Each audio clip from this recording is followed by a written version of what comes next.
ሰላም ጤና ይስጥልን የቮይስ ኦፍ ራያ ሚዲያ ቤተሰቦች እንደምን አላችሁ? የዛሬ የካቲት 24 2018 ዓ.ም የቮይስ ኦፍ ራያ ሚዲያ ዕለታዊ ዜናዎች የምናቀርብበት ሰዓት ላይ እንገኛለን። በቅድሚያ አርዕስተ ዜናዎቹን እናስተዋውቃችሁ። የራያ ህዝብ የማንነትና ራስን በራስ የማስተዳደር የክልልነት ጥያቄ ሆኖ ሳለ የአማራና የትግራይ ክልሎች የወሰን የይገባኛል ጥያቄ ተደርጎ የቀረበው አካሄድ የራያን ህዝብ ህልውና ወደ ጎን የተወ በመሆኑ እንዲታረም ሲል የራያ ዲሞክራሲያዊ ፓርቲ ራዲፓ ጠየቀ። ፓርቲው አክሎም የራያ የማንነት ራስን በራስ የማስተዳደር ጥያቄ የአምስቱም ወረዳዎች ብቻ ሳይሆን የመላው ራያ 17 ወረዳዎች ጥያቄ መሆኑ ይታወቅልኝ ብሏል። በዝርዝር እንመለከተዋለን።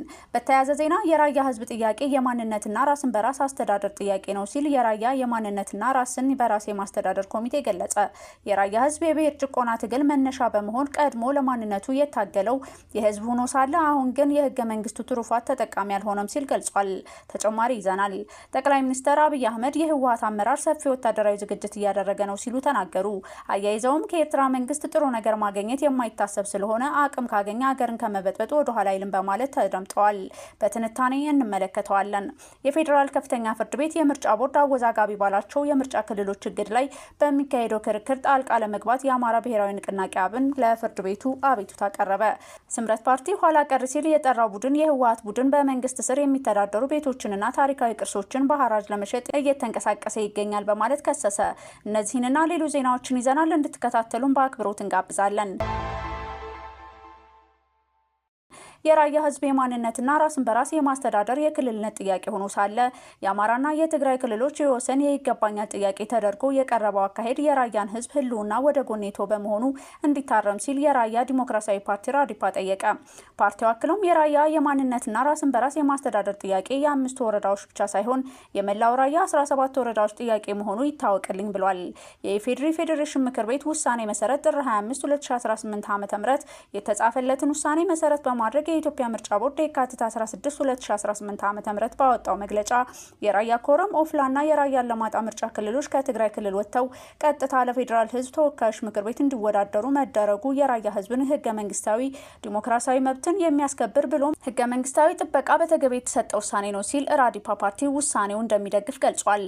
ፓርቲው አያይዞ እንደጠቀሰው ውሳኔው ዜጎች ከመመረጥና መመረጥ መብታቸው እንዳይገለሉ የሚያደርግ በመሆኑ የብሔር ብሔረሰቦችና ህዝቦች በዲሞክራሲያዊ ውክልና ተሳትፎ መረጋገጥ እንዳለበት የሚደነግገውም የፌዴራል አንቀጽ 8 ህዝባር ከ1 እስከ 3 የተከተለ እንደዚሁም የህገ መንግስቱ አንቀጽ 39 የህዝብ የመመረጥና የመምረጥ መብትን የጠበቀ ስለሆነ አግባብነት ያለው ውሳኔ ያለው ራዲፓ ፓርቲ የፌዴሪ ፌዴሬሽን ምክር ቤት የወሰነው ውሳኔ አግባብነት ያለውና የራያን ህዝብ የማንነትና የዘመናት ራስን በራስ የማስተዳደር ጥያቄን የሚመልስ በመሆኑ ራዲፓ ፓርቲ ለውሳኔው አክብሮቱን በመግለጽ በውሳኔው እንዲጸናም አሳስቧል።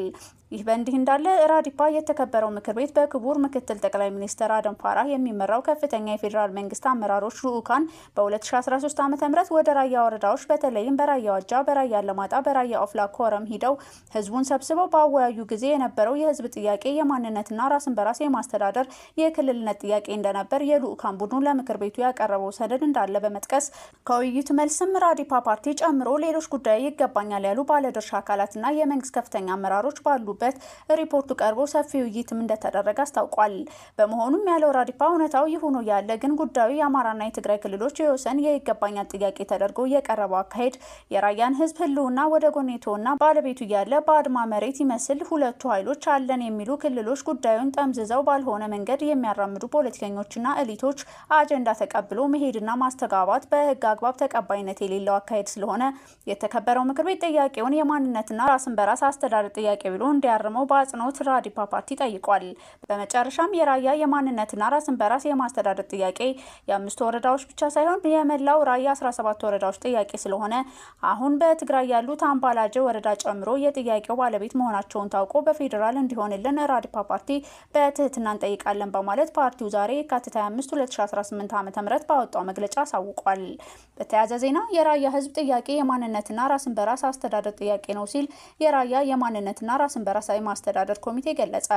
የራያ ህዝብ የብሔር ጭቆና ትግል ትግል መነሻ በመሆን ቀድሞ ለማንነቱ የታገለው የህዝብ ሆኖ ሳለ አሁን ግን የህገ መንግስቱ ትሩፋት ተጠቃሚ አልሆነም ሲል ገልጿል። የራያ ህዝብ ጥያቄ የ20ና የ30 ዓመታት ጥያቄ አይደለም ያለው የኮሚቴው ከመጀመሪያው የወያኔ ትግል ጀምሮ ለእኩልነትና ለነጻነት ይደረግ የነበረው በወቅቱ የራያ ገበሬዎች ወያኔ አመጽ ተብሎ ይጠራ የነበረው የእኩልነትና የመሳፍንቱን ጭቆና የሚቃወም ፋኖ ወጊ ትግል ነው ብሏል ኮሚቴው። አያይዞም ራዮች ከአድዋ ቀጥሎ የጋራ ታሪክ ያለን የምንለው የወያኔ የትግል ታሪክ ነው ያለ ሲሆን ይህ ትግል ከአላየቦ አንድ ራያ ራዩማ ተብሎ ይታወቃል በማለት ጠቅሷል። የራያ ትግል በ1934 እና 35 የተካሄደ ሲሆን ቀጥሎም የባሌ ገበሬዎች አመጽ በ1960 ከዚያም የጎጃም ገበሬዎች አመጽ በ1963 እያለ አሁን ላለው የብሔር ጭቆና ትግል መነሻ በመሆኑ ቀድሞ ለማንነቱ የታገለው የራያ ህዝብ አሁን ግን የህገ መንግስቱ ትሩፋት ተጠቃሚ አልሆነም ያለው ኮሚቴው ሁሉም የ17ቱ የራያ ወረዳዎች የህዝብ ውሳኔው ተጠቃሚ መሆን አለባቸው ሲል የራያ የማንነትና ራስን በራስ የማስተዳደር ኮሚቴ ዛሬ የካቲት 25 2018 ዓ.ም ባወጣው መግለጫ አሳውቋል። የፌዴራሉ ከፍተኛ ፍርድ ቤት የምርጫ ቦርድ አወዛጋቢ ባላቸው የምርጫ ክልሎች እግድ ላይ በሚካሄደው ክርክር ጣልቃ ለመግባት የአማራ ብሔራዊ ንቅናቄ አብን ለፍርድ ቤቱ አቤቱታ አቀረበ። የአማራ ብሔራዊ ንቅናቄ አብን በብሔራዊ ምርጫ ቦርድ ራያ አላማጣንና ሁመራን ጨምሮ በ5 አወዛጋቢ የምርጫ ክልሎች ተብለው የተጠቀሱት ከትግራይ ውጭ የህዝብ ተወካዮች ምክር ቤት ምርጫ ዘንድሮ እንዲካሄድ ውሳኔ ማሳለፉን ተከትሎ የፌዴራሉ ከፍተኛ ፍርድ ቤት በጣለው እግድ ላይ በሚካሄደው ክርክር ጣልቃ ለመግባት ለፍርድ ቤቱ ባስገባው አቤቱታ ጠየቀ። በአማራ ህዝብ ስም በጉዳዩ ውስጥ ህጋዊ መብትና ጥቅም እንዳለው የጠቀሰው ፓርቲው የፍርድ ቤቱ እገዳ በምርጫው ለመሳተፍ ያደረገውን ዝግጅት እንደሚጎዳ ገልጿል። ስምረት ፓርቲ የምርጫ ቦርድ ውሳኔ ህገ መንግስቱንና የፕሪቶሪያውን ስምምነት የሚጥስ መሆኑን በመግለጽ ፍርድ ቤቱ ውሳኔውን ለጊዜው እንዲያግደው ማስወሰኑ የሚታወስ ነው። ይህንን ተከትሎ የወልቃይት ጠገዴ የአማራ ማንነት ወሰን አስመላሽ ኮሚቴ በምርጫ ቦርድ እና በስምረት ፓርቲ ክርክር ውስጥ ጣልቃ ለመግባት ባለፈው ሳምንት አቤቱታ አስገብቷል። ጠቅላይ ሚኒስትር አብይ አህመድ የህወሓት አመራር ሰፊ ወታደራዊ ዝግጅት እያደረገ ነው ሲሉ ተናገሩ። አያይዘውም ከኤርትራ መንግስት ጥሩ ነገር ማግኘት የማይታሰብ ስለሆነ አቅም ካገኘ ሀገርን ከመበጥበጥ ወደ ኋላ አይልም በማለት ተደምጠዋል። ጠቅላይ ሚኒስትር አብይ አህመድ የህወሓት አመራር ሰፊ ወታደራዊ ዝግጅት፣ የጦር መሳሪያ ግዥና ወታደራዊ ቅስቀሳዎችን እያደረገ ነው ሲሉ በትግረኛ በሰጡ ቃለ መጠይቅ ከሰሱ። በፌዴራል መንግስቱ በኩል በጭራሽ ትግራይ ላይ የሚጀመር ጦርነት እንደሌለ አረጋግጣለሁ ሲሉም ተናግረዋል። በፕሪቶሪያ ስምምነት ውስጥ ትልቁ የቤት ስራ ብለው የሚወስዱት ወልቃይት የተፈናቀሉ ነዋሪዎችን ጉዳይ እንደሆነ ያነሱት አብይ ተፈናቃዮች የግድ ወደ ቦታቸው መመለስ አለባቸው ሲሉ ተደምጠዋል። የ2 ዓመቱን ጦርነት ያስቆመው የፕሪቶሪያ ስምምነት በሙሉነት እንዳይፈጸም ምክንያት ከሆኑ አንዱ ህወሓት ህገ መንግስቱንና ተቋማትን ባለማክበር ወደ ጎን መተው እንደሆነ በማንሳት ወቅሰዋል። የብሔራዊ ምርጫ ቦርድን ህግ አልተቀበልንም ሲሉም ላቀረቡት ክስ ማሳያ ጠቅሰዋል። ሁሉም ወገኖች ተግባራቸውን ካከናወኑ አብዛኛው ችግር ይፈታል የሚል እምነት እንዳላቸው የገለጹት ጠቅላይ ሚኒስትሩ ነገር ግን የህወሓት አመራሮች ጦርነት እየተዘጋጁ ነው ሲሉ ከሰዋል። ቆሞ ቀሩ ቡድን በሰፊው ወታደራዊ ዝግጅት ላይ ይገኛል። በጣም የሚገርመው ደግሞ በግልጽ ጸረ ኢትዮጵያ ከሆኑ ኃይሎች ጋር መሰለፉ ነው ብለዋል። እንደ አብይ ገለጻ ቡድኑ ተስፋውን ወደ ውጭ ኃይሎች ያደረገው በአባላቱ ላይና በህዝቡ ላይ የነበረው ተስፋ እየተዳከመ በመምጣቱ ነው። የትግራይ ህዝብ በተለይ ወጣቱ ታጣቂዎችንም ጨምሮ እምቢ ለጦርነት ሲል እያየን ነው በማለት ተናግረዋል። ከኤርትራ መንግስት ጥሩ ነገር ማግኘት የማይታሰብ ነው። ስለሆነም አቅም ካገኘ ሀገርን ከመበጥበጥ ወደ ኋላ አይልም ሲሉ ከሰዋል።